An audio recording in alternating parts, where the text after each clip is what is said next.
editor-in-chief of Brand News, and this is the Financial Services News You Might Have Missed podcast. This is where I find news gems that haven't gotten their full chance to sparkle, and I dust them off a little bit. I'm joined by my co-host, and more importantly, my trusted financial advisor, Brandon Galisi of Galisi Financial. Brandon, how's your week been? The week has been pretty good, and I didn't share this with you pre-show, but I was on Riverside earlier today recording some long-form content. The video editor that I work with has a producer, gets on there and basically is like, hey, you screwed this part up, do it again.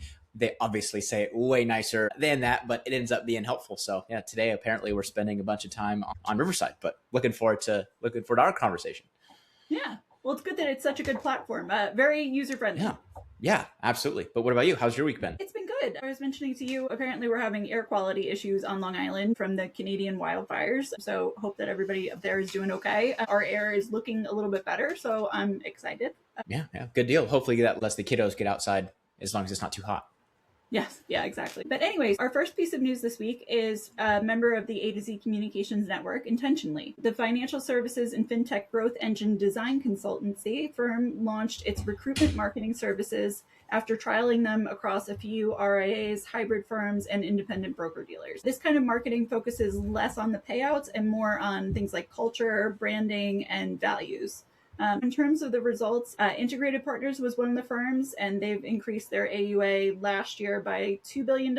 And so far this year, it's gone up by $3 billion. So it seems like it's pretty successful. But not being a financial advisor myself, I would be curious to what extent you feel like this marketing would appeal to you or would appeal to anybody in your echo chamber. I'd say it would. I liked what you called out already with the focusing on the values and brand-driven advisor rather than just payout grids. Now, payout grids, how much the advisor gets paid is, of course, a very important thing. But at this point, it seems like a lot of firms are pretty competitive when it comes to that side. So really, the bigger question is, hey, what's quality of life going to be like? And I think that's where the values aspect comes in.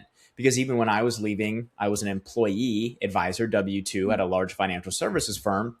Whenever I was leaving to go independent, I looked at different independent broker dealers as well as independent RIAs. And again, yes, the payout grid was something that I was going to be considering, but the firm that I ended up choosing, Portfolio Medics, is the RIA. A lot of it had to do with the values and the connections that we had, the conversations. It wasn't all about, well, how much are you going to pay me for in all these different scenarios? Yes, I understood that, important, but more or less, hey, what's day-to-day life going to look like? So I feel like this is really great marketing because in the independent space, we're independent for a reason. How do we make sure that we have good quality of life, have the tools and resources to support our clients too? So I think it's great. Yeah. Well, so you answered what my follow-up question was going to be. I sort of presumed the same thing, that depending on the firms, I mean, obviously, if you're picking like a much smaller firm versus like mega aggregator, I would think that there's a decent size difference. But apart from that, I presume firm A and firm B are relatively close to each other. So to your point, I could understand how if you're marketing just like, well, the pay is this. Okay, well, if I go over here, a few pennies really makes no difference to me. So I love the fact that they're focusing on something that really matters to people, because to your point, I mean, if we're going to spend how much of our days doing this kind of work, if you're not really enthused about it and you feel like the culture stinks, your manager is horrible, et cetera, then you're not going to want to stay. Absolutely. And then that's going to show up in the client work. You're going to be less happy. To your point, quality of life goes down. And that's probably going to then reflect in your day-to-day work with the clients that you're serving. So again, I think the focus on the values and making sure that the firm and the advisor has a good fit makes a lot of sense. Love it. So our second bit of news for this week is MassMutual's 2026 Financial Habits Report. This research found that about 66% of Americans won't make financial decisions because they're either too anxious or overwhelmed by them. But 81% of people think working with a financial advisor would make them feel better about their finances. So obviously some difference in there. Some other findings from the report include that 83% of Americans believe advisors require a minimum amount of investable assets, and they think that that amount is about $50,000 or more. And 74% of Americans think there's too much conflicting financial advice online. So I know that especially that last one, you're like, woot, woot, but would love to get your thoughts on those stats and anything else that you took away from that report. Yeah, I want to take it back to you first because I had pretty much all of the same stats written down and I'd go any different direction. So I'd love to see what really jumped out to you because I thought a lot of these stats were pretty juicy. Well, I appreciate the fact that so many people feel like there's conflicting financial advice online. I feel like at first I took that to mean influencers, but now that I'm thinking about it, I feel like it's more, even having been a financial journalist, there's one article that you write one week and it's don't buy mutual funds. And then next week it's like the top 5 mutual funds. And it's like, well, those two things can't be like, but they are. So it is quite confusing. I totally get that. The thing that I find most striking, and I think that we'll have a big conversation about it, is the difference between people feeling too anxious to make a decision, but then not wanting to get help to make that decision. I think that that's very interesting. So I would love for you to weigh in. Yeah, it is. I mean, just to recap, 2/3 said they avoid important financial decisions with anxiety, but over 80% say that an advisor could help. So I don't know, and this is just pure speculation and anecdotal evidence. I think maybe the problem is, how do you find the right advisor? Because this term advisor, unfortunately, just gets thrown around where someone might be claiming to be a financial advisor and they spent a couple weeks and passed their life insurance exam. And now they're telling everyone they're a financial advisor. That's going to look a lot different. Again, nothing wrong with insurance. I have my licenses. Insurance is very important for a lot of clients. But if that's the only thing someone does and they're saying advisor, how does the people out there, if you will, how do you find someone?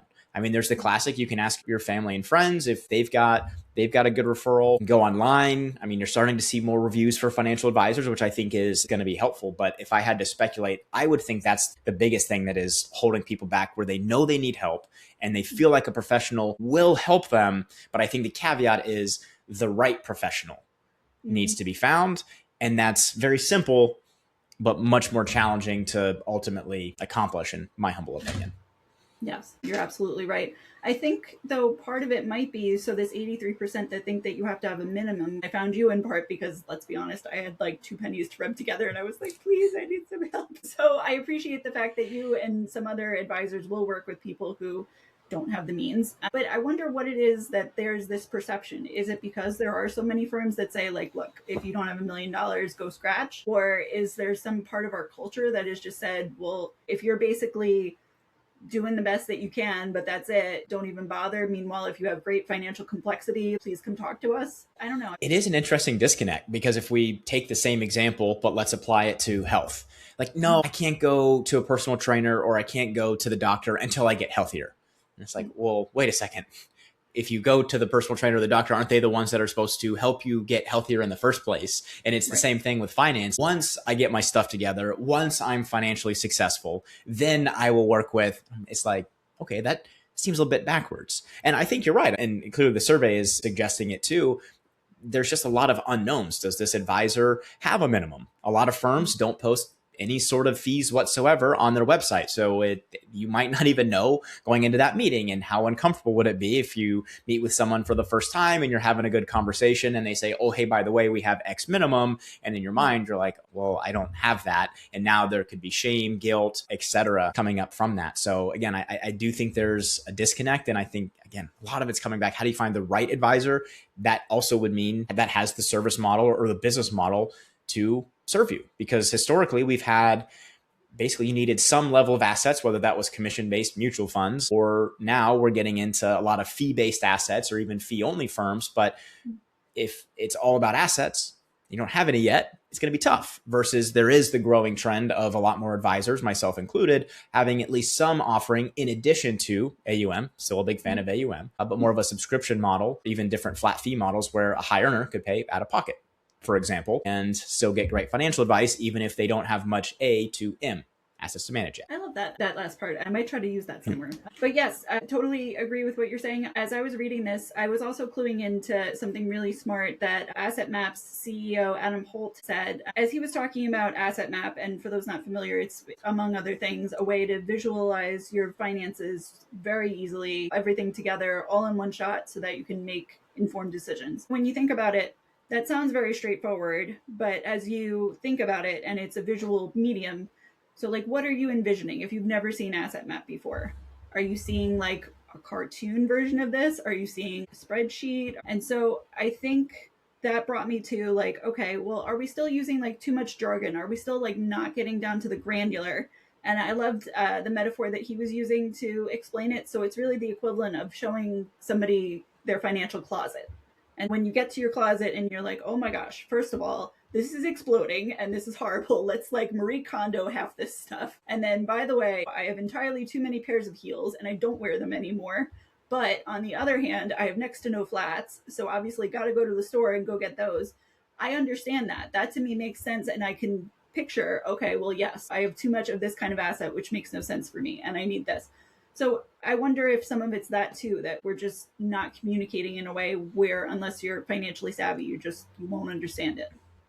Yeah, I would definitely say there's still too much jargon in the industry. I mean, I talk to people a lot and like, you just break this stuff down. I do my best to avoid jargon. And again, inside my own echo chamber, same thing. We're all constantly trying to become better communicators. How do we make the complex simple, not make the simple complex? So I do think that's part of it, which is a bummer because it seems so simple. Just, hey, explain things a little bit different. Or the amount of times that I say a word and I say, well, the fancy jargon term is X, and then briefly explain, because there's certain times that you can't not say the word, but you can at least then add the definition after the fact. So I think that helps. And then tools like an asset map, I think are going to be helpful too, that are specifically meant to be conversation tools. A lot of the tools in the advisor industry, they're built for the advisors. We're doing Monte Carlo simulations, which we won't even have to get into to open that can of worms. A lot of fancy feelings there, but they're built for the advisors, incredibly complex. And even the best communicating advisors, there's certain screens or certain deliverables. It is just going to be very hard to explain no matter how good of a communicator. And pair that with the fact that a lot of people, you're talking about this clarity aspect here at the beginning, a lot of firms, and this seems crazy, including, especially it's the big ones as well, they're not even oftentimes building a balance sheet for a client. So Asset Map is going to make that look even nicer. But a lot of places aren't even showing, hey, here's the closet, if you will, even in a not as nice way, but not even showing that. I have some people at some big firms and I'm like, oh, what's your process for building a balance sheet for someone? Oh, we don't do that. I'm like, how do you not know where stuff is for the client? How do you then make recommendations? So yes, I think that's a huge deal that we're not really helping clients get clarity on the front end. So again, that was a long-winded answer. It was a good one. It was totally worth that. But it's one of those times, again, the bar that we trip over. Why does it have to be so low? It's crazy. So maybe we find a way to make financial advice more accessible because people need it, people want it. So let's connect A and B and make it work. I don't know what that magical way is, but may it happen. Yes, agreed. So our next piece of news is from the Arizona Council on Economic Education, which has endorsed an advanced placement or AP level business with personal finance course.